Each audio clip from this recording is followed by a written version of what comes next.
Ngasigi oiba sundrangi pau. Ngarang the thoki ba incident du fo da loi sundringai da rule medical pita ko bile sabi ani ni pa magi thar da phamna na ba muna ba da lai ba ge okre. Hi, Ruli.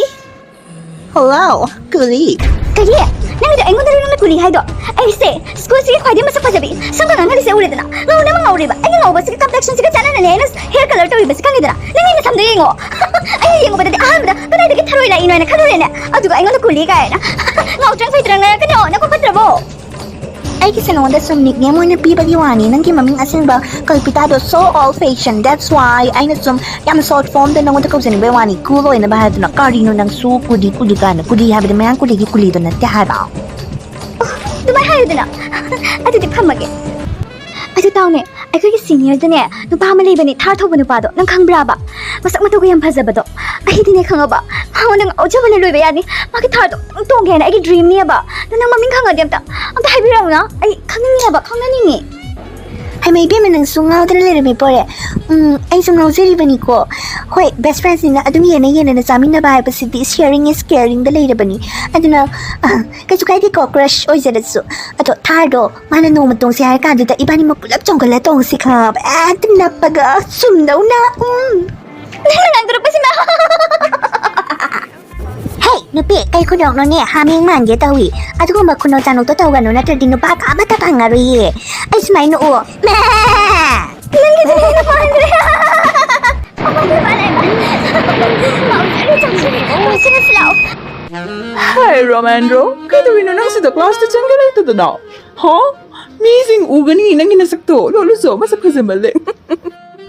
Oh ma'am, light थी बा light पापा अदुन तन library दाते करी तो बुला के ने अदु तो बुला बने Oh my god, you're so hard.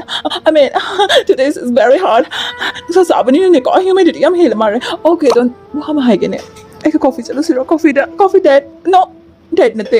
Hai de ai na wonda dum discuss to geto bani da lai ki lai sugi maram da ne. Patana khan gano. I'm so sorry ma'am ai ngasi di yar ke no ai di ai ngasi khara ngana sakito ni yumda adu gi ne Oh, it's okay. Kahit kasi ko ay balik. Ano hayang doon sa halong music ko. Hayang sorry ba di tamo sa break ko. I mean, I could keep planning plotting do ko. Hayang kahit mi kano. It's a humble request. Okay, Ronaldo. ma'am Ramendro hai ba Oops.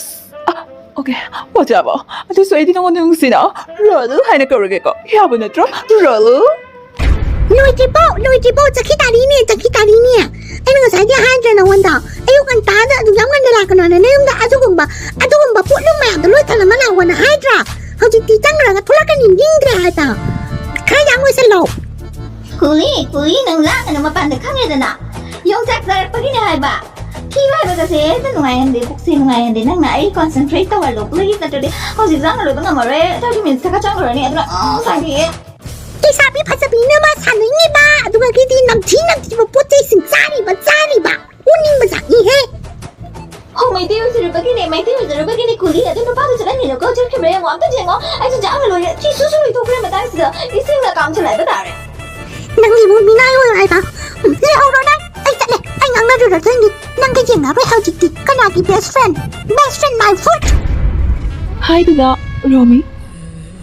kanagi dadaru mino ai ming Romendro ko adum daru Romendro an ko Sige style ni. Ondok bihara no. Ato dada to approach him to jagi na. okay wan nang se kanano di khang di ko Ay kiming kalpita ko eh. Ato dada ay nahiningi mo wado sini ba. Dada ki thar do. Ani ang pamse ba.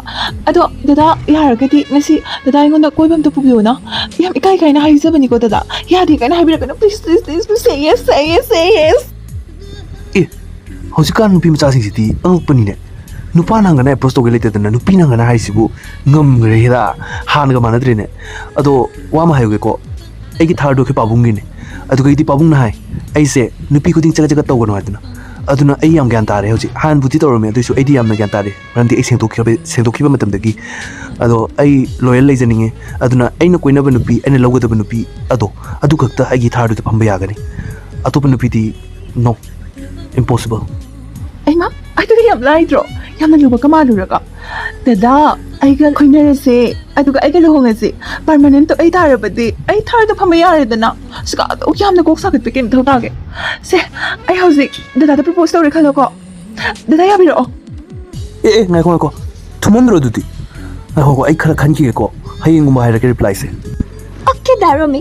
Pau nungai hello ko. Pau nungai hello ko. Nungai drabadi sauni ko. Kaino di kulise. Aina thi kana sangi tama kana haijin le na mene. Kulau lau ta thi bai bisu ya handre. Hojik maje tam ta bai ga ni jen dole se. Musta ka sika. Ma kumbene so ai ka ling mana na chit ke kai na khali de. Muthi ne bora bora phai ga. Nim chak chabi nam thi bi kai gi. Hawai chal apom bi hem nam nam madana. Pele hojik de.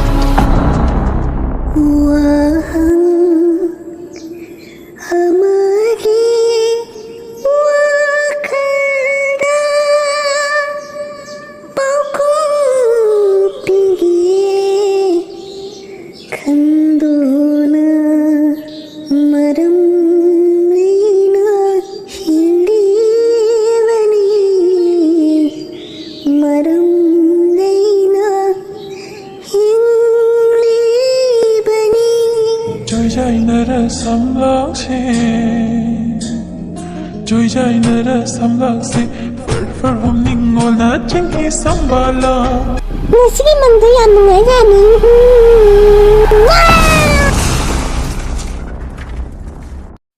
Ay ma, taro midi sitarian bisiti. Ay se, nasi tikal pitala tabagi ngarang mana ingonda tau kibali lado. Atuki ay revenge lo boy na nasi malak tabasita chance la horage. Ay nasi di ay yo rage. Tama, ay me really going. ꯃꯥꯗꯣ ꯃꯃꯥꯡꯗꯗꯤ ꯑꯩ ꯃꯅꯥꯛꯇ ꯀꯅꯥꯝꯇ ꯂꯩꯔꯝꯗꯕꯅꯤ ꯑꯣ ꯍꯥꯏ hello ꯀꯔꯤ ꯍꯥꯏꯗꯣꯏꯅꯣ Tama, aina haidayse yamna ikai kaina haitiniebako. Nupigidi ikaibana khwaidagi imagi kari haini what is the word? Lighting. Okay, lighting. Nupigidi ikaibana lighting ni. Ayonda so aduki mati ikaibase yauri bani adubo ahi manabida. Mari ikaibaso amabu khangdi. Ngai chabaso amabu ngamdi. Tamo da kane kanang gari da bobe ko nyare sikana proposal salamada. Yaruna minai nupi. Mapunsida manang gari to musu pangsida panina mi gari da napke. Mi ki matunda napke kaidana. Mana to sari da. Tawrida. ꯑꯣ ꯑꯗꯨ ꯅꯪꯒꯤ ꯅꯃꯥꯟꯅꯕꯤ ꯑꯣꯏꯔꯛꯄꯣꯔꯦ ꯅꯪꯒꯤ ꯅꯃꯥꯟꯅꯕꯤꯗꯨꯒ ꯅꯪꯒ ꯆꯞ ꯃꯥꯟꯅꯩꯍꯦ ꯑꯩ ꯀꯔꯤꯝꯇ ꯌꯥꯔꯣꯏ ꯀꯅꯥꯝꯇ ꯌꯥꯔꯣꯏ ꯈꯪꯉꯦꯗꯅ ꯑꯩꯈꯣꯏ ꯄꯥꯕꯨꯡꯅ ꯍꯥꯏ ꯑꯩ ꯂꯣꯌꯦꯜ ꯑꯣꯏꯌꯨ ꯍꯥꯏꯗꯨꯅ ꯑꯗꯨꯅ ꯑꯩ ꯅꯨꯄꯤ ꯍꯥꯏꯕꯗꯤ ꯑꯩꯒꯤ ꯄꯔꯃꯅꯦꯟꯠ ꯑꯣꯏꯒꯗꯕ ꯅꯨꯄꯤꯗꯣ ꯑꯗꯨ ꯐꯪꯗ꯭ꯔꯤ ꯐꯥꯎꯕ ꯑꯩ ꯑꯇꯣꯞꯄ ꯅꯨꯄꯤ ꯀꯅꯥꯝꯇ ꯌꯦꯡꯉꯣꯏꯅ ꯑꯩ ꯂꯦꯞꯈ꯭ꯔꯕꯅꯤ Oh my god, dude, I ni apa permanent oigadoibido. Kadino tamo sina kangribasibo.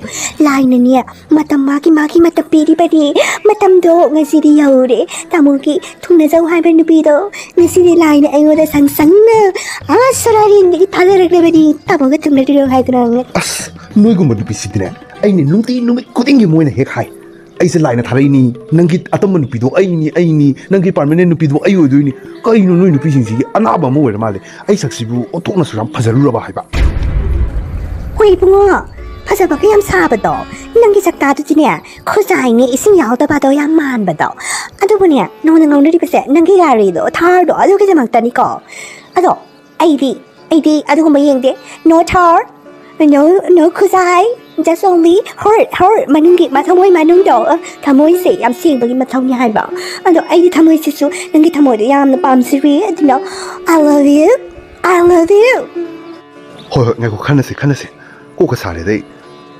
No. Ngasi ni tak ada apa makan ni. Kalau yang ada lagi mana bi kalau kita tu, ayam mi pai si lagi ni pas mana mungkin kita. Hai benda. Atau ngasi ni tak kangen lo. Mana tu accident ni betul lagi. Ada cerita cover ada kan jadi. Mana laga. Mana lagi ni pamun kini apa sih? Ay thazam amdi lagi kaya na tu bungam ni tu na. Atau ni ya. Ngasi ayuk tu ni ya. Kangen ba. Ay accident tu tuan ni. Ay tuan ni ba ni accident tu kaya tu na. Mana sekolah jadi ba isai sa ka. Mana. Ay lagi ni ay nak kerja uri. Ay nak kerja uri. Mana pisah lagi ni ya. Baik na thomban dani dah na.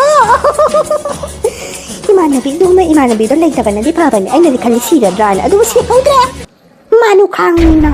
ꯑꯁ ꯅꯪ ꯑꯩꯒꯤꯗꯃꯛꯇ ꯅꯪꯒꯤ ꯅꯃꯥꯟꯅꯕꯤꯕꯨ ꯍꯥꯠꯄ ꯉꯝꯒꯅꯤ ꯍꯥꯏꯕꯒꯤ ꯋꯥꯈꯜꯂꯣꯟ ꯊꯝꯕ ꯉꯝꯕꯗꯨꯗꯤ ꯁꯣꯏꯗꯅ ꯅꯪ ꯑꯩꯒꯤꯗꯃꯛꯇ ꯁꯣꯜꯃꯦꯠ ꯑꯃꯅꯤꯀꯣ ꯅꯪ ꯑꯩꯕꯨ ꯐꯪꯅꯅꯕꯒꯤꯗꯃꯛꯇ ꯅꯪ ꯇꯧꯕ ꯌꯥꯕ ꯊꯕꯛ ꯄꯨꯝꯅꯃꯛ ꯇꯧꯕꯅꯤꯀꯣ ꯌꯥꯝ ꯐꯩꯅꯦ ꯐꯩ ꯐꯔꯦ ꯑꯗꯨꯗꯤ ꯏꯕꯥꯅꯤ ꯀꯣꯏꯅꯔꯁꯤ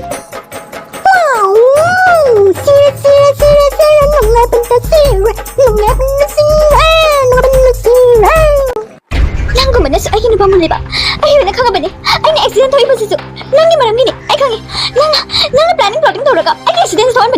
ꯅꯪꯒꯨꯝꯕꯅꯤ ꯅꯪꯅ ꯈꯜꯂꯤꯁꯤ ꯀꯔꯤꯅꯣ ꯅꯃꯥꯟꯅꯕꯤ ꯑꯃ ꯑꯣꯏꯔꯒ ꯅꯊꯤ ꯐꯥꯏꯗꯣ ꯐꯥꯏꯗꯨꯔꯣ ꯃꯤꯅ ꯄꯥꯃꯨꯟꯒꯦ ꯍꯥꯏꯅ ꯈꯜꯂꯤꯗꯨꯕꯣ ꯅꯪꯅ ꯊꯤ ꯐꯥꯏꯕꯗ ꯑꯩꯅ ꯊꯣꯛꯑꯣ ꯑꯩ ꯐꯥꯏꯒꯦ ꯍꯥꯏꯕ꯭ꯔꯥ I don't know. Nangi na daw yadabagini. Nangi na raibag thibagini. Nonda kanana accident oyo haigya. Kanana ngasi lambi tala o haigya. Kanana bike ko thingsan dana naktura kana mai na mikai haigya. Ai ngada nga kana tumba. Hana phangbadana hana chai haidani. Adana na hana phangyana nangi ta sam phangma mata dana na hayeng gum ba pe answer na ngai le hore. Adubo ai na de ngasi ma khai ga ngasi ma ya halle. Ai noni mane bu sing re. I don't think kasi naro may gimanag ko sila kay ay wala siyang salira ka naro may tayo nasi accept ko hundoy ni ay paano nga sila hundoy ni Kayo na high spot. Nang chat pa nga maganina.